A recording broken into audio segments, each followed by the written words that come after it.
Hello. Hello. Take two. For a story that we've told a million times, we're really bad at this. Cut. This is Rachel. I'm Chris. This is Theodore. Are we married? Yes, we're married.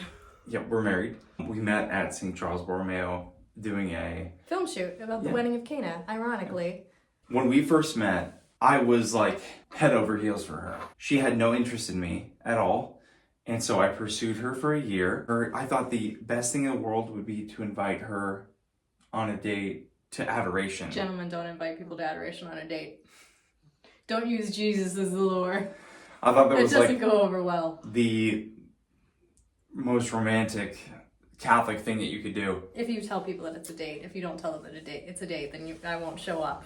She didn't I didn't show show up. up on time, at least. We have an incredible relationship. We have an amazing marriage. And I think part of it was that we got married during the pandemic. So there was a lot of restrictions and we didn't get to have I think we had this a lot of grandiose wedding. adversity that forced us to become humble and to remember what the main goal was and what marriage is that it wasn't a party for me, nor was it this fairy tale extravaganza that I was envisioning. Yeah, well, we had 300 people invited to our wedding, and then in the end, we had 1/10 of that. So we had 30 people. Nor could we have all the things I thought I needed in order to get married, because it instead forced us to focus on what we actually were in pursuit of. When the whole world was telling us not to get married, we had to tell the world that we should be married and that we deserve to be married and that we were better married, despite the world saying that it was too quote-unquote dangerous to be married or to have a wedding.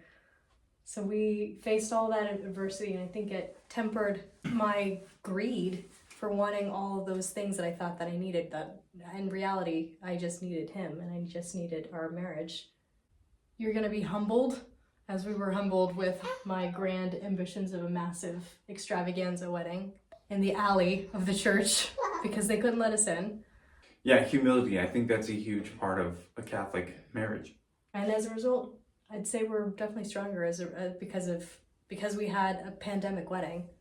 A Catholic marriage, I think, is actually focusing on getting you outside of your ego, focusing on your spouse, focusing on your kids. Marriage is not some sort of like glorified dating. We made promises to each other on the altar. The reason our marriage is going to strive, not to say that it's not going to be hard, because it will. Every relationship will be hard. We made promises to each other on the altar. We made these promises, and we understand what those words mean. They're not just words. Those are promises, right? Mm-hmm. And we both understand that. And if you reflect on that, then your marriage will be successful. I think that was a good way.